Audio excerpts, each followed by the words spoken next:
Pakistan cricket at its best. 1 minute down, next minute up.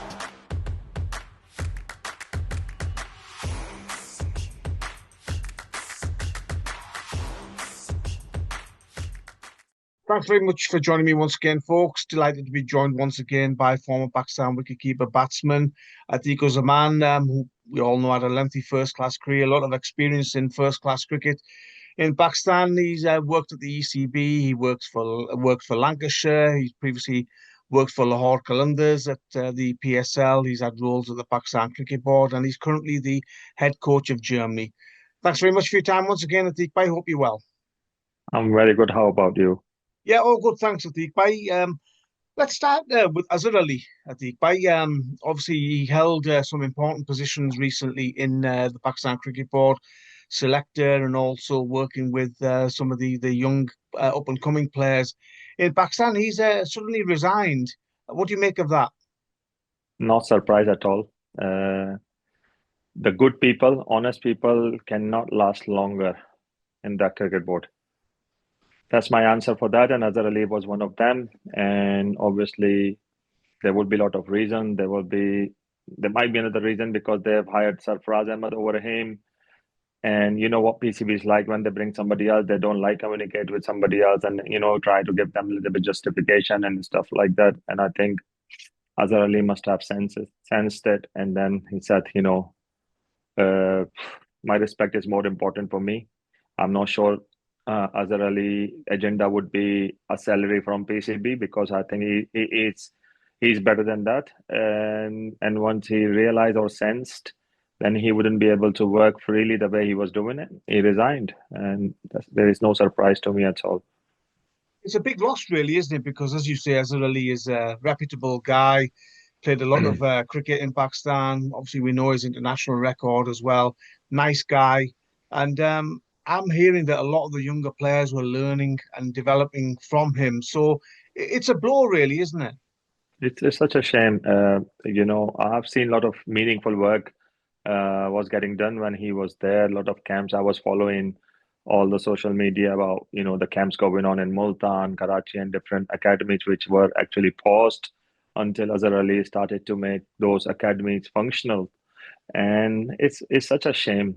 People work there for a couple of months. You pay them salary, you give them so much hope to do something.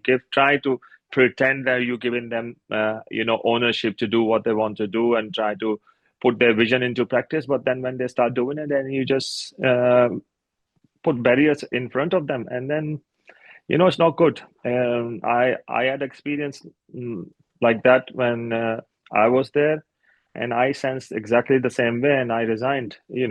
People are still thinking, oh, I should have done, I talked so much about on social media about PCB, but when I was there, I didn't do anything. How can I do it? Because A, I didn't have no authority. B, there are a lot of people who like to dictate you. They don't like to give you ownership to do your work. So when you don't do it, you can't stay there unless the salary is more important for you, and then you cannot sacrifice your salary. You will leave. And that's what I did, and that's what I think Azhar Ali did. Do you think part of the problem, I mean, you've just mentioned Sarfaraz Ahmed, the obviously former Pakistan captain. He was the captain of Champions Trophy 2017 when Pakistan won it. Do you think the talk is, and there's been nothing official from PCB to say that Azhar Ali has left, and there's nothing official from them at all to say that Sarfaraz Ahmed has joined. Do you think that's part of the problem, that Azhar Ali feels that Sarfaraz Ahmed has been brought in over him and he's taking over some of the roles that he should have been doing?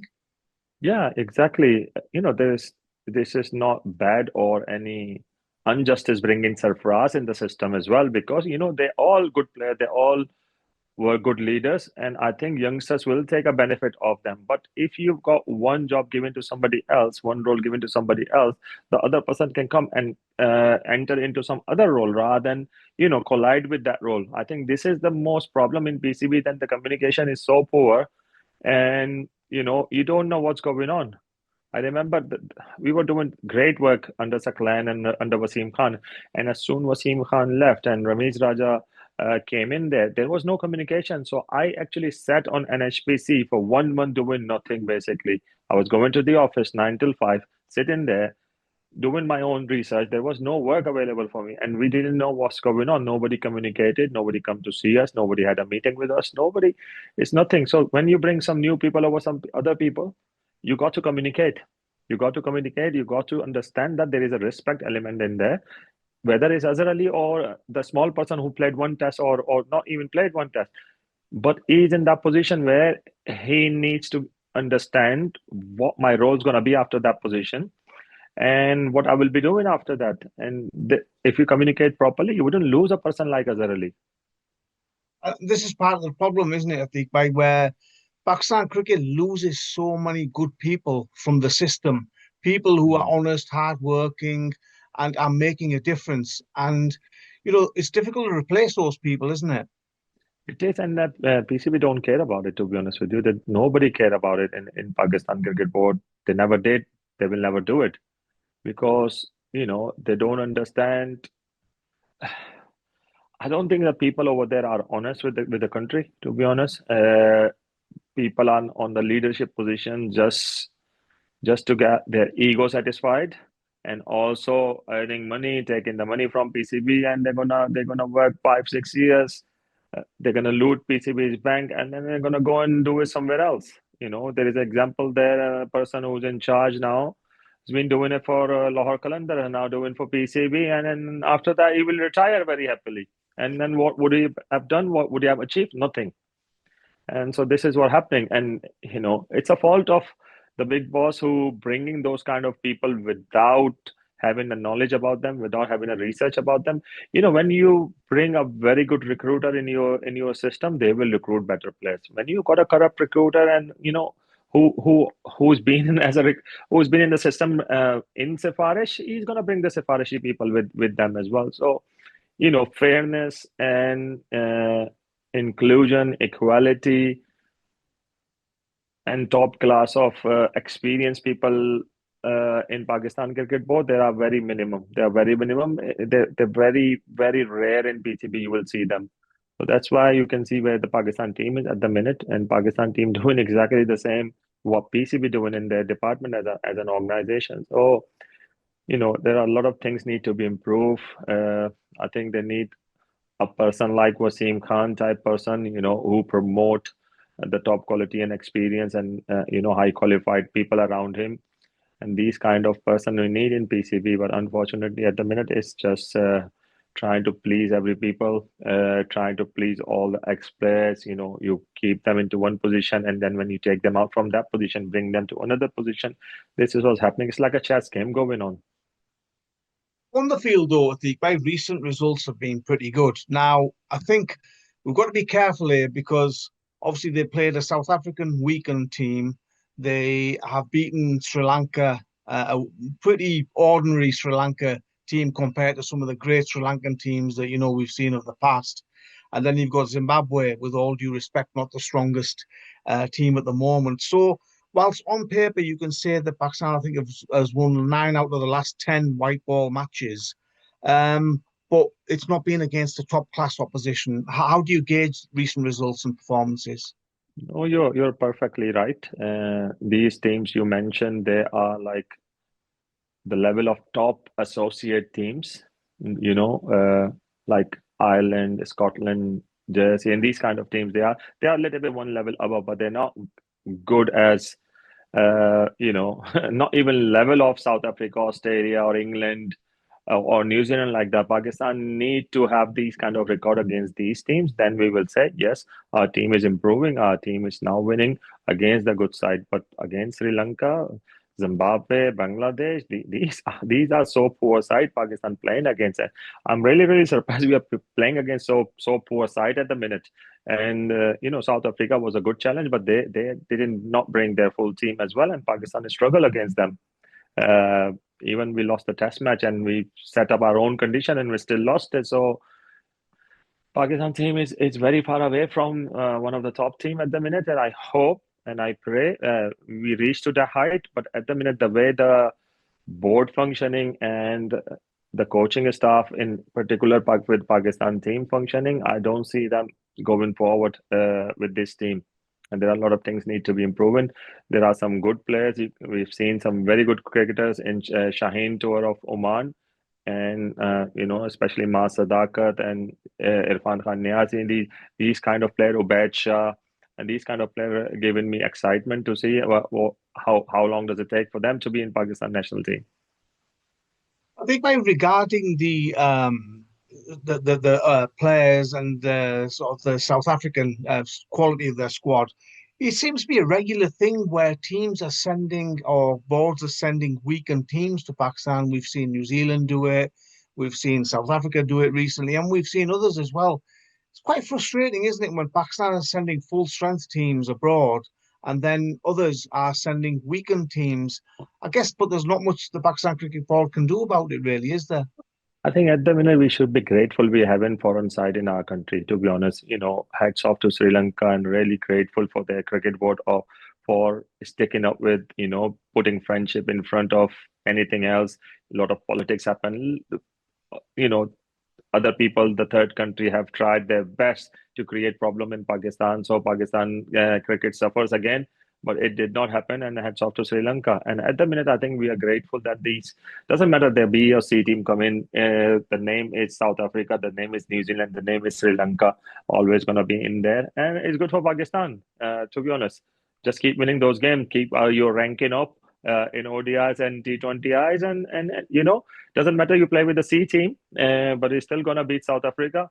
So your ranking gonna go up because they are above your ranking. So it's good, and yeah, hopefully in future, when everything calms down in the world, maybe in next 2-3 years time, and hopefully you will see the top class player coming in Pakistan. A couple of players that I want to mention who have shown this year that they are much improved.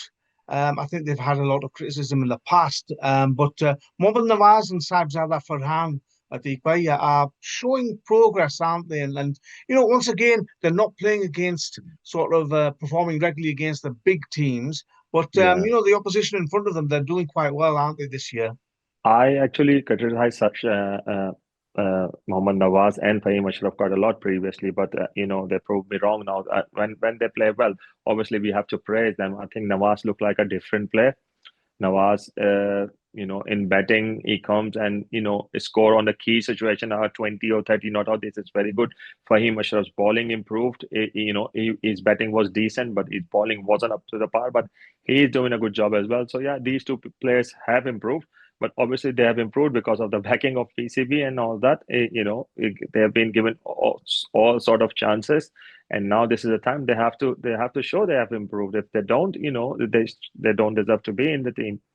But yeah, I still think the combination of Pakistan team, especially the batting order, to accommodate some players in Pakistan team, you are ruining the batting order.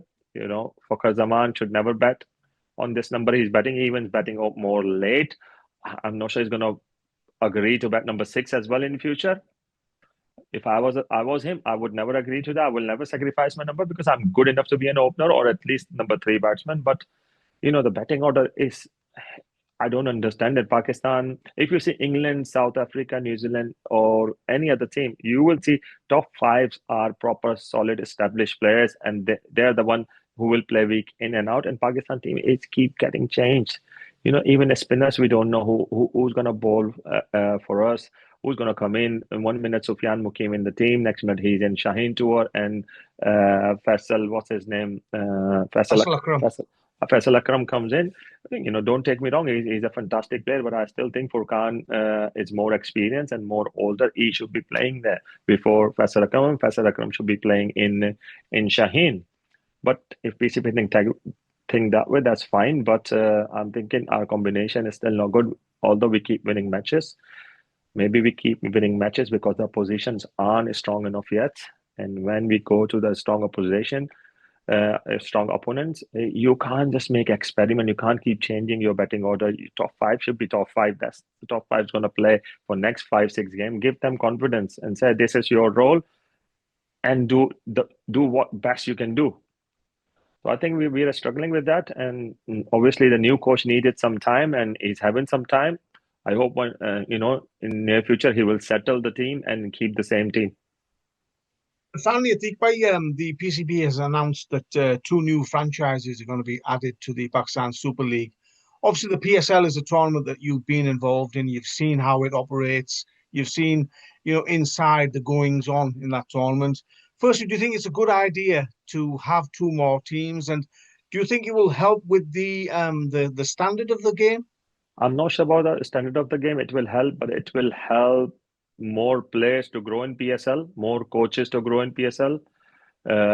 Coaches like myself and other coaches who are still waiting for their chances in PSL might have a chance because the 2 new franchise is going to come in. So yeah, it will be good. It will be good. More team are better, and obviously more professionals going to come.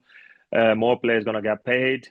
More coaches going to get developed. So there are opportunities going to be there, and I believe that you've got enough players to build another 2 strong side in Pakistan Super League. But yeah, for me, it's a very good decision.